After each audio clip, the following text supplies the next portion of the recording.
It's just not right. Hello and welcome back to my channel. I am Colleen, a non-diet intuitive eating dietitian, and today we are doing a diet review on a very much requested diet, the 2B Mindset by Beachbody. Now, in this video, we will go over what 2B Mindset is, how it works, and if it is actually something that you should look into doing, or if you should run for the hills. Stay tuned to the end for the verdict. If you are new here, welcome. This community is made up of many ex-dieters who were sick of the same old things not working, and they love hearing my thoughts on common diets. And this is one of the many diets that I've reviewed. These diet reviews are meant to help you make informed decisions and are in no means meant to discredit the creator or anyone's beliefs or programs. I am simply sharing my take, my opinion, and my recommendations as an intuitive eating dietitian. I will pop up a disclaimer here and any trigger warning, so feel free to pause, take a second to peek it over. I also have it listed in the description as well. If you enjoyed this video, be sure to give it a like and hit subscribe to that channel. And if you think it would be helpful to a friend or someone in your life, feel free to send it over. Sharing is caring. All right, let's dive in. What is 2B Mindset? 2B Mindset is a weight loss program created by Beachbody. It was created by registered dietitian Ilana Muhulstein, and like I said, 2B Mindset is a program within the Beachbody company. Beachbody, if you are unfamiliar, is a multi-level marketing company that shares exercise videos and meal plans, and it also sells shakes and other supplements. They're the minds also behind everything from 21 Day Fix to Portion Fix, P90X, and Shakeology shakes. I do have a video on the whole idea behind those portion control containers, which they use in some of their programs, so I'll link that and be sure to check it out next. Beachbody has a few other nutrition programs that maybe you've heard of beyond the 2B Mindset that we're going to talk about today. There is also 2B Pregnant, which is said to have guidance for healthy eating during pregnancy with a focus on how to manage symptoms as well as boost nutrition. Beachbody also has a gut healing protocol. Those are stories for another day. Let's take a look at it just one at a time and keep it to 2B today. If you have others you want me to review, sound off in the comments. 2B stands for, of all things, 2 bunnies. This is one of their main guidelines for eating. So let's dive into those guidelines. 2B Mindset is designed for users to achieve weight loss without having to count points or even have a total calorie goal for the day. And it starts with 2 bunnies.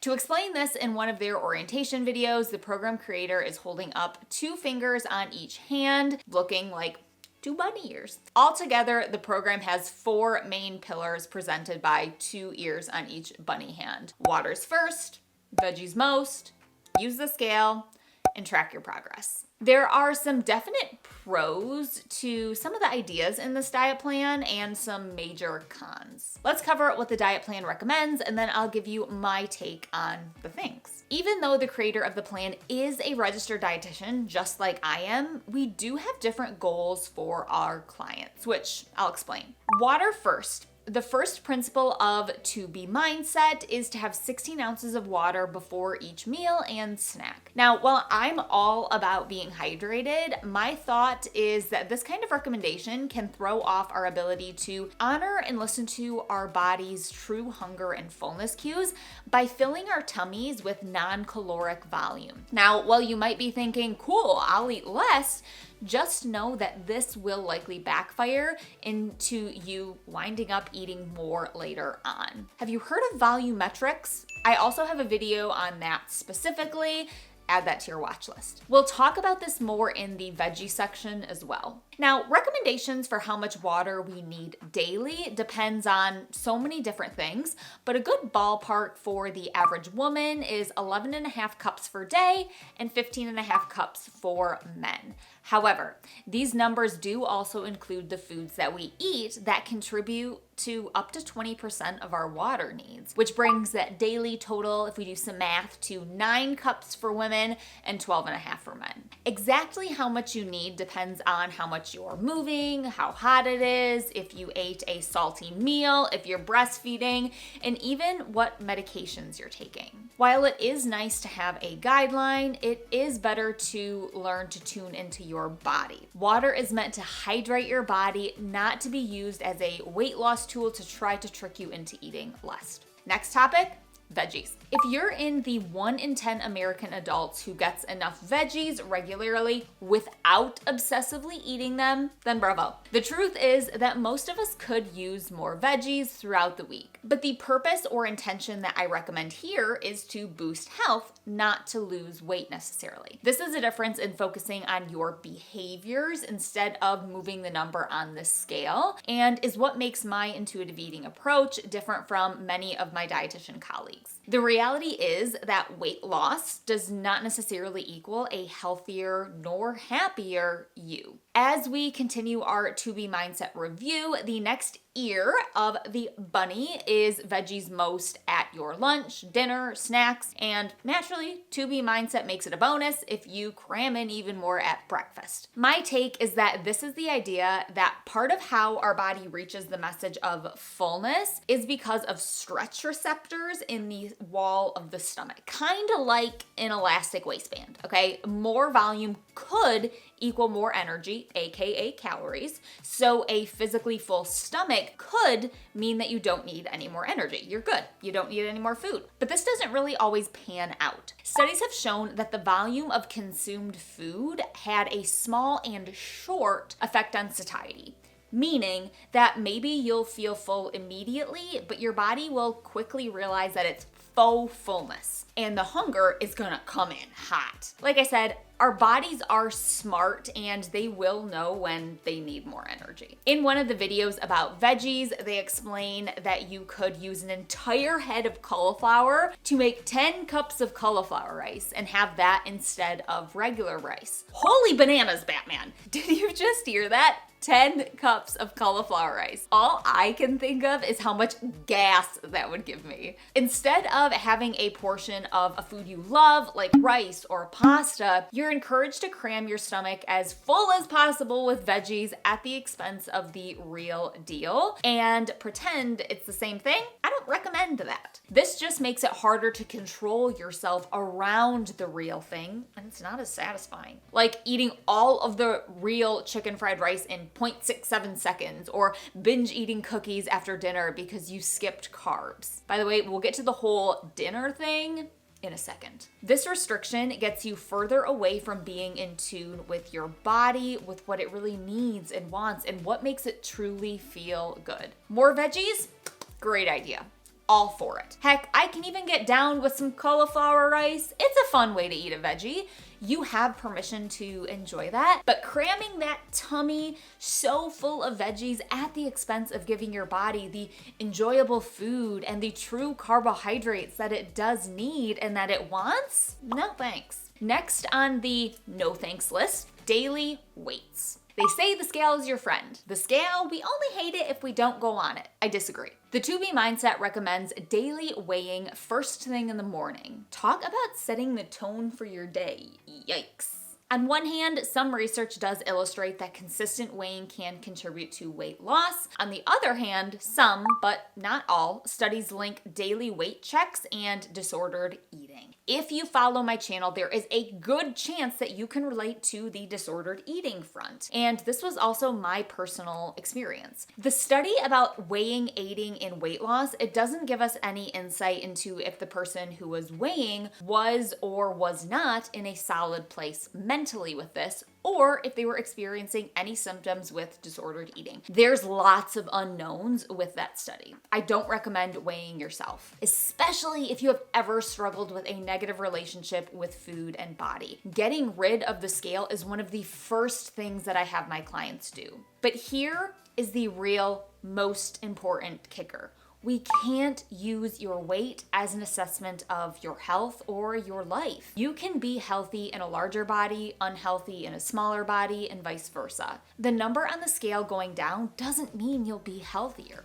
Let me say this again. The number on the scale going down does not necessarily mean that you will be healthier. Many things can make our weight go up or down. What if you're sick and you feel like garbage and you don't eat much for a few days? Will your weight go down? Yeah, probably. Is that a healthy habit that you should continue? No. The reality is you can't just decide what you want to weigh also and strive for that goal. Your body knows the best weight for you, and it's something called your set point weight. And I talk about that a lot here on this channel. The weight that your body wants to be at, where it functions optimally and where it feels its best. That's your set point weight. Just like we all have different shoe sizes, got my slippers here, we all have different body sizes. We have so much research to show that diets do not work and that pushing your body to a lower weight than it wants to be will lead to more weight gain in the long run. Instead,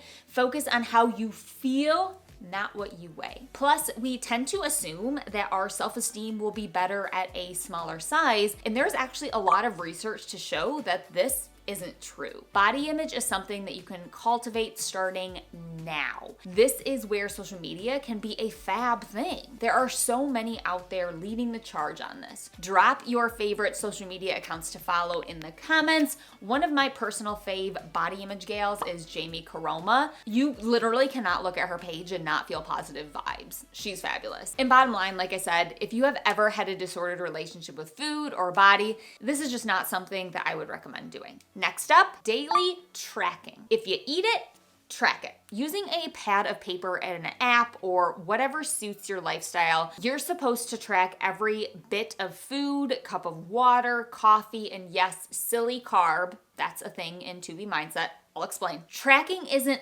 bad per se, but it's unnecessary and it absolutely can lead to an unhealthy relationship with food, and it can be exhausting if you're supposed to do it for every little bite until the end of time, and it can often be a gateway recommendation that leads to disordered eating and a poor relationship with food. If you spent 15 minutes of your day tracking what you ate, that would crush more than 91 hours of your life over a year. I can think of far better uses of my time. Can you? Also, tracking your food, not necessarily even restricting, but just monitoring it, has been observed to raise perceived stress. This not so great for our health. I do, however, think it's important to get curious about how you're feeling after you eat certain things, but no tracking is needed for this. Think about how you feel after eating a certain lunch. Do you have enough energy without a snack in the afternoon, or do you get a burst of energy when you have a little something something? This process of reflecting and evaluating is part of intuitive eating, what I teach and preach. I mean, learning how to feed your body in a way that feels good without wasting those 91 hours of your life, sign me up. The idea of continuing to track everything forever is a lot, and I don't recommend it. It is a recipe to feel shame or guilt about your eating habits, and we just don't have time for that. You are a grown-up, you get to eat whatever you want, whenever you want. Silly carbs be damned. Okay, we've covered the two bunnies, so let's chat through a few more of the 2B Mindset details and then wrap up with our overall review. All foods are allowed with the 2B Mindset. Their guidelines, they're proud of the fact that all foods are allowed, to a point. Now, I agree with half of this. You should be allowed to eat any food that you want in any amount at any time. The difference between 2B Mindset and intuitive eating is that there are some major restrictions on how much 2B Mindset allows you to eat the quote unquote fun stuff. Enter the silly carbs, like I've mentioned. In the 2B Mindset program, they recommend limiting cookies, muffins, and other low fiber, high sugar carbs, the silly carbs, to small portions, say 100 to 150 calories worth as your splurge. If you want to know how many Oreos or blueberry muffins fit into 100 calories, the answer is not many. Fiber is a really important nutrient that most of us honestly are not getting enough of. Teaching folks to find naturally occurring fiber in nutrient-dense foods such as beans, oatmeal, and veggies is fabulous. Demonizing other fun foods, silly foods, is not great. It actually leads us to want more of those foods. Setting limits on food or even deeming them as quote-unquote bad or quote-unquote unhealthy, it can make us desire those foods more and then eat more of them when we do allow ourselves to have them. One study actually showed that dieters, those who would deem a milkshake as bad, or say that they can only have so much of it, they actually drank more of a milkshake than non-dieters in the same setting. It was just their perception of it. Nothing else changed. Also, going back to that topic of stress that we chatted about, restricting carbs and also fat in women has been shown to increase cortisol levels, which is the body's stress hormone. Again, not great for our health. Now for emotional eating. Ilana also shares openly her own struggles with emotional eating, and I love how open she is to sharing her struggles too. She also shares that emotional healing takes time, and I agree. But she says that emotional eating is never okay. I strongly disagree. Food can provide pleasure and comfort and nutrition, and we are allowed to enjoy, to celebrate, and take comfort from our food. I covered this in much greater detail in another video. I'll link that for you. So now that we've covered the general recommendations here, let's dive into the specific meals. So let's start with breakfast. For breakfast, 2B Mindset recommends a high protein food after 16 ounces of water, plus a high fiber carb such as oatmeal or whole grain bread. This is also an opportunity for them to plug Shakeology shakes that they sell as a breakfast option. Do you have to have a protein shake in order to be healthy? No. Per 2B Mindset, if you are seeking a gold star, have veggies at breakfast. There is absolutely nothing wrong with any of these things for breakfast. I often enjoy granola, yogurt, fruit, or other things that would be approved per the 2B Mindset. I also enjoy muffins, donuts, and other quote-unquote silly things, as they'd say. All foods can fit. Avoiding your cravings, like I've mentioned before, will likely backfire into a binge. Now for lunch. Chug that water, girl. After 16 ounces of water, lunch continues with a whole lot of veggies, a little protein, and a fiber-filled carb, abbreviated FFC. It's kind of catchy. For example, a turkey burger with half a bun and turnips roasted into fries. Again, great examples of nourishing foods that offer you long-lasting energy and a boost of vitamins, minerals, and fiber. I can get down with that. I just would like you to be able to have a side of something even without worrying it's quote unquote silly and not having to track it and feel shame for eating it. Starting with a whole bun, I know. If that is the right portion for you and that feels good and it's satisfying, go for it. And you know what? Some days you just want some mac and cheese with like no protein or veggies, and that's a-okay. Would you maybe want to do that every single day? Maybe not. Might not feel as good. But is there any need for shame? Heck no. Intuitive eating gives you the permission to do this without guilt, to have that flexibility. And next, a bathroom break, because you've probably had so much water to drink already, and then dinner. So maybe you'll have a snack before then, or maybe you'll skip it. I'll give you 3 guesses to what you should start your snack with. Water?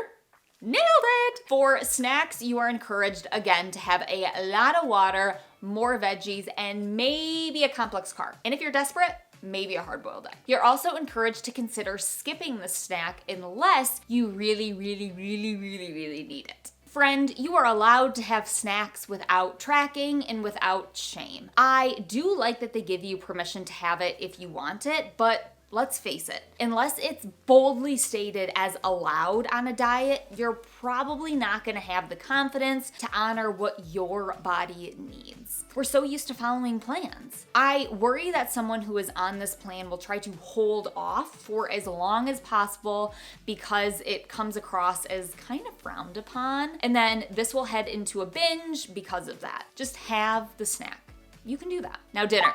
The recommendation on 2B Mindset is to start with water, obvi, and then have 75% of your plate as vegetables and then 25% as protein. That's it. They say most people don't need additional energy at night, so there's no need to have an FFC at dinner. Fact. Your body uses energy 24/7. Carbs are okay at any time. Ilana says, remember, once you've finished eating dinner, it's dinner and done, and time to move on with your night. Fact, you're always allowed to eat even past 7 or 9 p.m. My thoughts? There are some really tasty looking meals that they offer in their recipe guide and meal plan, but for me and most grown adults, it isn't a whole lot of energy. I see the whole no carbs at dinner recommendation to be a recipe for binge eating stale cookies in the pantry 20 minutes after eating your 10 cups of cauliflower rice. Speaking from real experience here. Just eat the carbs to start with and in a portion that feels good to you. Your body does prefer carbs throughout the whole day. So,